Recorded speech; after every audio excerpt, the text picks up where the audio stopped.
Genital sunning. Why to get sunlight on your testicles, yoni, and perineum. Every single day that there is sun shining, between 12 p.m. and 2 p.m., I am out there. I don't book appointments around this time. Everything has to happen before 11 and after 2:30.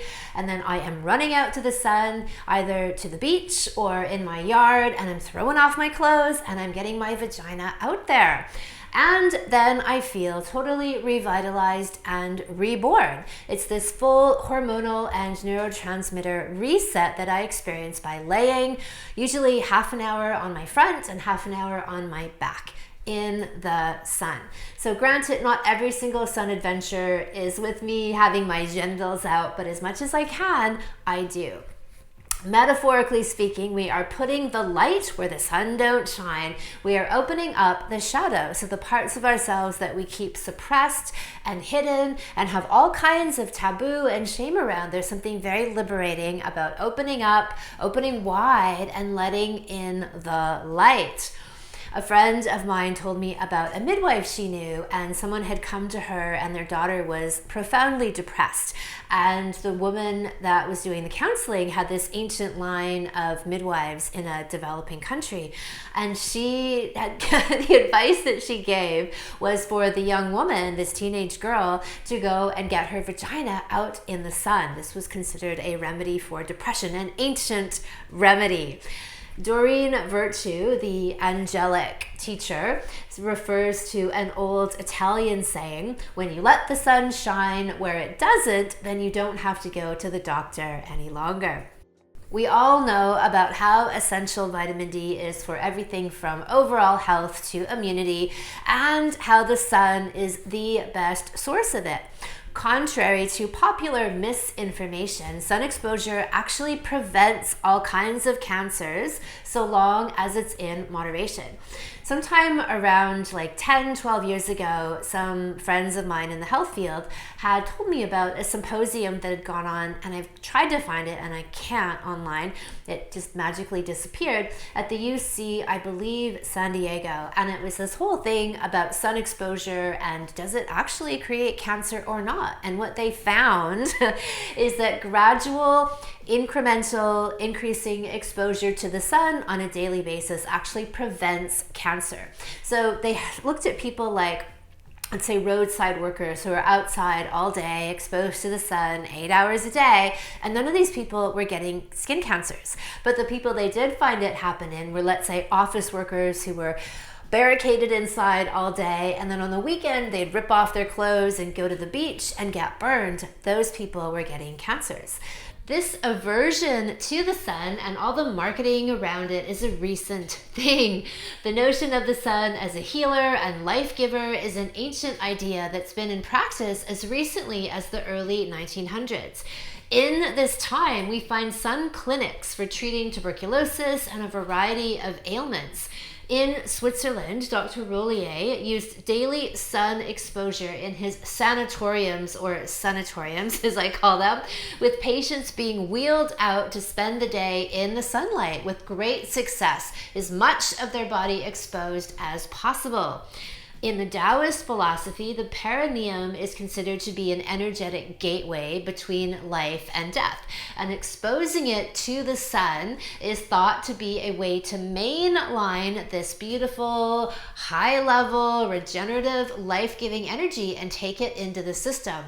Some people say that only 30 seconds of sunlight on the perineum, the ultimate place where the sun don't shine, can supercharge your organs, balance hormones, and improve concentration, and ignite your sex drive. Biohacker Ben Greenfield experimented with red light exposure on his cock and testes. He built up from 5 minutes a day up to a 20-minute light exposure session and says, "That night was date night and I was a rock star. I sat at dinner, horny, my penis pulsing, staring across the table at my wife and feeling as though I had popped a couple of Viagra. Later, I blew the biggest load I could recall in recent memory." But Kim, there aren't any studies on this. First of all, I would put my sexual health and my vagina in the hands of the Taoists a million times before I would place them in the hands of the medical profession.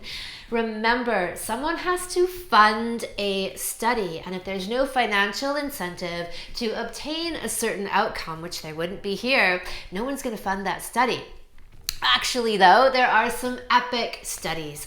In 1939, Dr. Abraham Meyerson, after 5 days of chest sun exposure, found that circulating testosterone increased in men by 120%. With genital exposure, testosterone levels increased by 200%.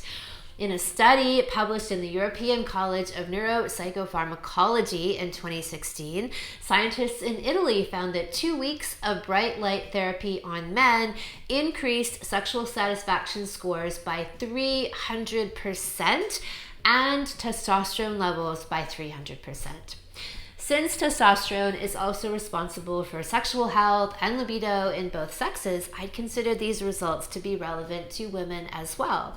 So all of that is on a more physiological, hormonal level, but I would assert that this whole energetic process of opening up to the sun, opening up your dark places, opening up your shadow, and the whole promise of the sun, the whole idea of the sun as the life giver, right? It nourishes life. It brings light and life to everything. We're taking that into us. After an hour of lying in the sun, I feel so nourished and sensual and turned on in my whole energy field. And like I say, I do this every day there's sunshine. I work my whole day around it, which is, most of the year where I live. And that's my natural midday siesta, recharge. If I'm not doing meditate, masturbate, create, which I pretty much do anyway, I also do my sun exposure as a regular, non-negotiable daily habit. How to do it? Build your exposure. So as I was saying before, you would start slowly. So if you haven't had any exposure to the sun and you've been someone who always wears sunscreen, well, that's up to you if you want to keep doing that. But I would recommend starting with 5 minutes of unprotected exposure on your front and then 5 minutes on your back. And then the next day you do 10 on the front, 10 on the back. The next day, 15, 15, and so on. I work up to about 30 minutes each side and then I call it at that point. The only times I ever wear sunscreen and only on my face are when I'm surfing, and then I have uncontrolled exposure. Sometimes I'm out in the surf for 2 hours at a time and I can't, control that. So I'll put sunscreen on and I'll use a really natural zinc only with a handful of ingredients in it. I would never, ever, ever use a commercial sunscreen. The other thing I do is apply botanical oils to my breasts, yoni, and face before and after being in the sun. I use our Anami Alchemia Aphrodisia oils, which are formulated with herbs, essential oils, and crystal elixirs beneficial for the breasts and yoni.